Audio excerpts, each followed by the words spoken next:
So I mean, I don't get it.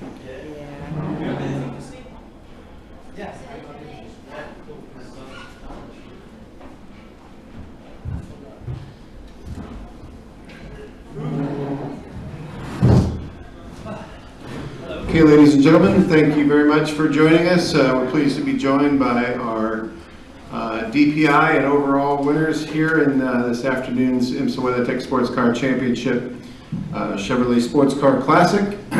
Co-drivers of the number 01 Cadillac Racing Cadillac DPI VR, Renger Redesanda and Sebastian Bourdais. This is their second win of the season. Their first was in Long Beach in April. This is the second consecutive win in Detroit for the number 01 team. 17th IMSA win for Renger. Sebastian's 9th IMSA win. 63rd win for Chip Ganassi, which ties him for third on the all-time IMSA entrant win list with Audi. 28th IMSA win for Cadillac. First caution-free race here at Belle Isle. And a new race distance record of 73 laps. This is the fourth Detroit win for Cadillac in 5 races here. Points, the number 60 Meyer Shank Acura team now leads. They're 30 points ahead of the number 10 team. The number 01 team moves up to 4th in the points, now 143 points behind the leaders. This weekend they reduced their deficit in the point standings from 208 points coming in to 143 now. So that was they took 65 points out in one weekend. So gentlemen, congratulations! Obviously dominant weekend across the board for your team. Fairly clean race for you guys for a change. Seb, you started the race from the pole position. Just to talk about how important this win is for you guys here in Detroit. Yeah, I mean, I think we talked about the importance of winning for a Cadillac team on home grounds, and after the pole, obviously that was an expectation, not really from us, but from management and everybody involved. The team worked really hard to fix all my mishaps yesterday, and so hats off to them. They gave us a great car and a reliable one, so I couldn't be any happier for everyone, and obviously for Cadillac. It was a tough race. Obviously the 60 was really quick. They managed to save at least as much fuel as we did, and they pressured both of us the whole time. So it was definitely not easy, but also makes it that much more rewarding. Thanks, Seb. Let's move over to Renger. As he mentioned, certainly had your hands full conserving fuel throughout your stint, and also keeping those cars in your mirrors throughout the time. Tell us about that, and then another chance to splash around that fountain. How was that? Yeah, it's a beautiful day. I'm soaked, so that's a good thing. And I think at the end, I had to make it a bit more exciting with all the fuel saving. So everybody bunched up behind me and had a go at each other. But super happy to have the O2 on the podium as well. I think that's what they had to be up there as well. And Seb did a fantastic job in qualifying. That really made the difference this race. We could manage it from the beginning till the end, and that's what I did when I got in the car. He gave me a little bit of a gap, so I didn't really have to fight anyone coming out of the pits, and took it home from there. So I'll take the honors of jumping in the fountain, but I think Seb made it easy for me today. And yeah, it's a good points day. It's never over until it's over. The only thing we need to do is keep winning races, and then see where we end up in the championship. So we'll start with questions. I just had one more for both of you guys, maybe to answer, just in terms of you mentioned the points, and I know coming in it was like I don't know, it's pretty tough. But again, you took 65 out in one weekend. There's still a long way to go. Can you talk a little bit about that? Like I said, let's keep winning races and then see where we end up. We had a tough beginning of the year. Not only for us drivers, but for the whole team. It's kind of tough to have the mechanicals. And Ohio, I had a spin, of course, because of touching with the tank car. I think it's like I said, it's a short field, so it's only 6 cars. So if you win, the other one really have to be down to catch up with them. What happened today is what with the 10 car and between us. So that's what you need. You need to be a bit lucky, but you know, the only luck you can make by winning races. Thanks. All right, start with Oreo. Guys, after the season when you've had so many highs and lows, what's the big emotion today? Is it joy? Is it relief? Is it?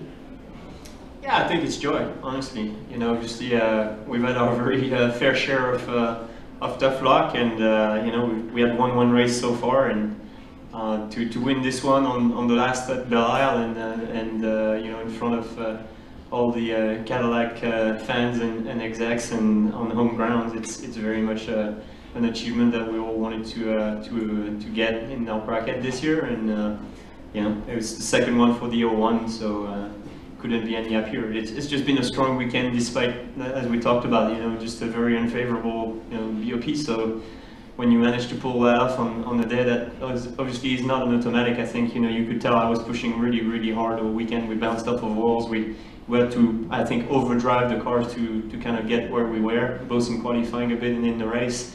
You obviously kind of have to settle down. You can't just bounce off everything there is on the racetrack. But in that race, definitely Blomqvist was really strong. He just, you know, pushed me all the way. Every time there was a gap, I was catching a bit of a break in traffic. It'd come right back at us. So yeah, it was tough. It was one of the toughest ones I've had in DPI. But when you come out on top, it's pretty sweet, and that much sweeter when the adversity is high. So we'll go to Chris and then Ryan. Go ahead, Chris. So Sebastian, I guess we got to start scheduling these Imsa races, or Imsa has to start scheduling these races with IndyCar, right? Because Long Beach was with IndyCar, now one with IndyCar in the same weekend. You know, pretty cool statistic, or no? I think, you know, for me, it's a little easier when it's something that a track that is very specific, a little challenging, and maybe a bit harder than some of the regular road courses. And you know, it's a bit easier to kind of dial it down and go a couple seconds slower. So yeah, I mean, it definitely is a bit of an advantage. I've raced at those places for many years, and yeah, I've very much enjoyed my two street courses this year for sure.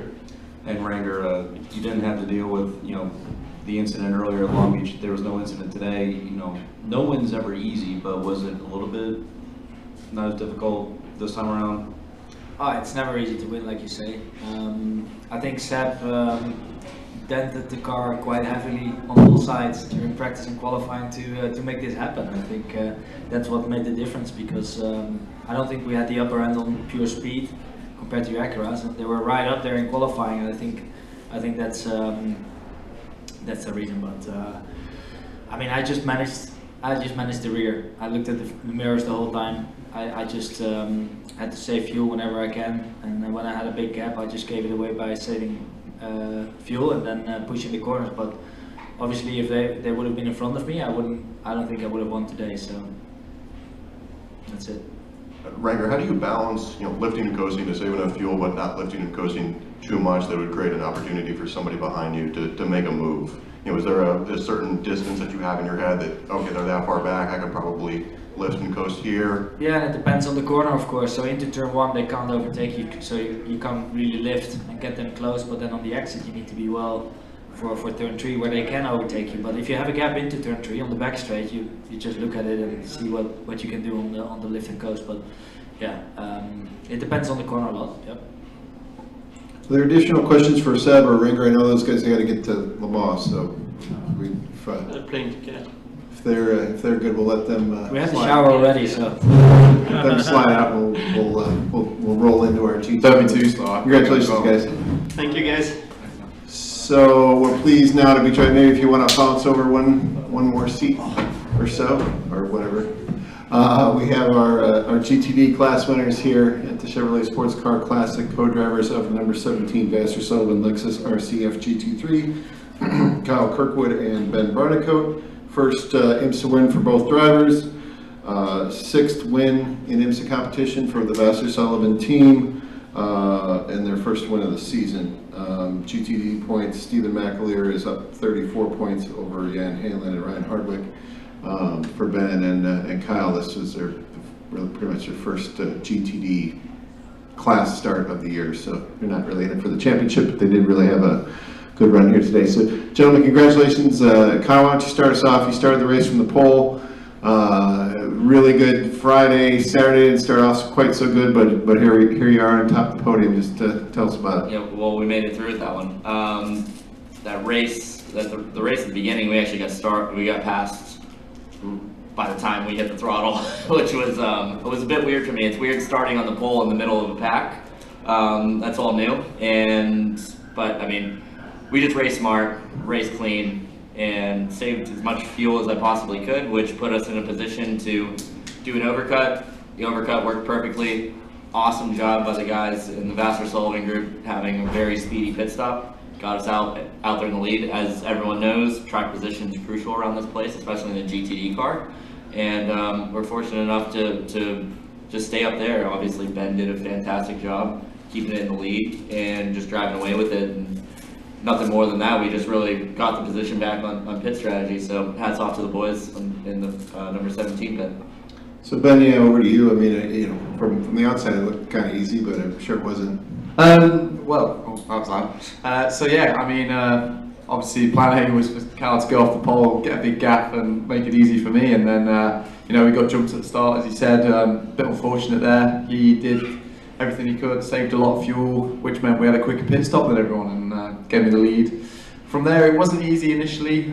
Started to save some fuel at the start of the stint because we were a little bit tight on, a little bit aggressive on the fill time, and that allowed Ross and the Paul Miller car to catch on to me, and they were pretty close. But once we were confident that we were good on fuel to the end, could push hard, pulled out to about 2 seconds, and the car was great. It was obviously my first win in the Lexus RCF GT3 and first win with Vassar Sullivan. So extremely happy about that. Would have loved it to have been in GTD Pro. And My first win too, right? Yeah. First win of the year as well for the team. That's right. So Yeah. I think we both have a 100% win percentage around this place as well. So it's been quite fun. Yeah.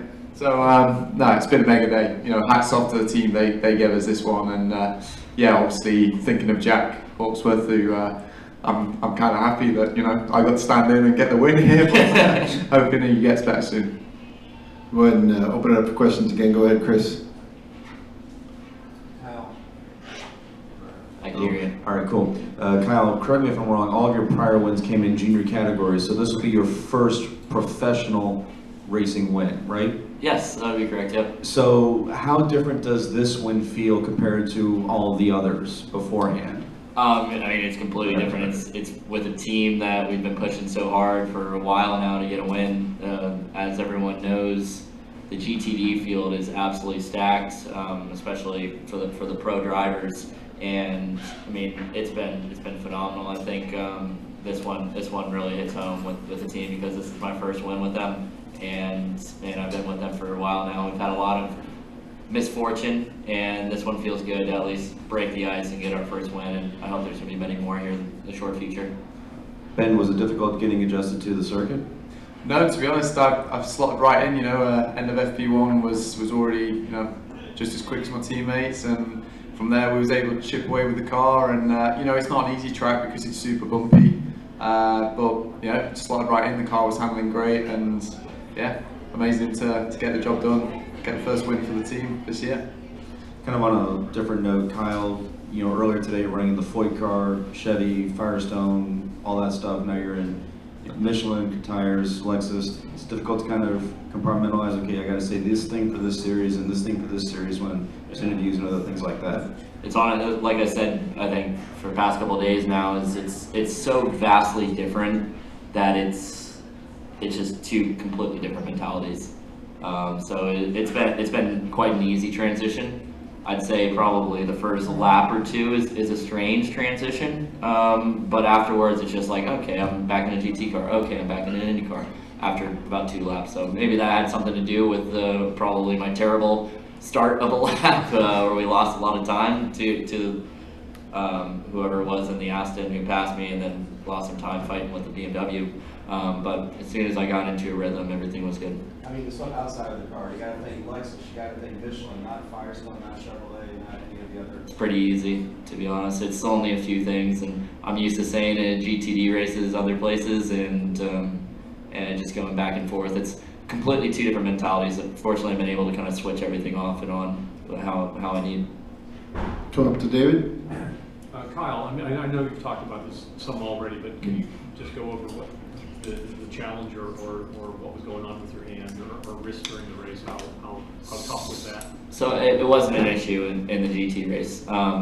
Obviously, we hit the wall in practice too, and due to a mechanical, honestly, and it's unfortunate, but I didn't get my hands off the wheel, which was on me, and sprained it. It's not broken, and I got through qualifying with it. Should have been quicker in qualifying. It's all right. The kickbacks don't make it feel great, but I'll get through the 70 laps all right tomorrow. And Ben, can you just talk about again in your stint, was just a sort of a managing the gap to second place most of the way, just enough, while you're obviously saving fuel, but just enough to sort of balance, saving fuel and keeping the Aston Martin just enough far back that they couldn't really make a lunge at you.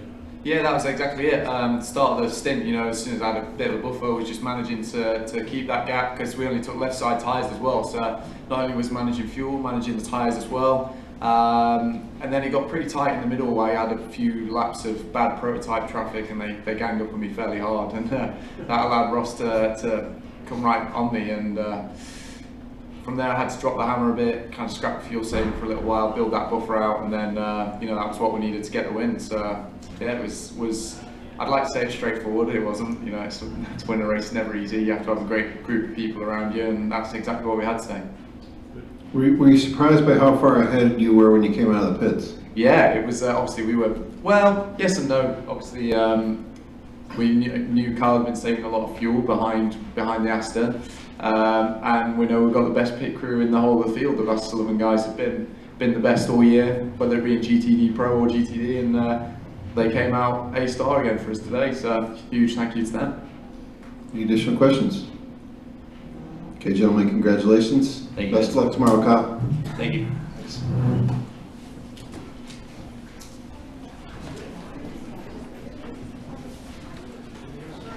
let me shut this down.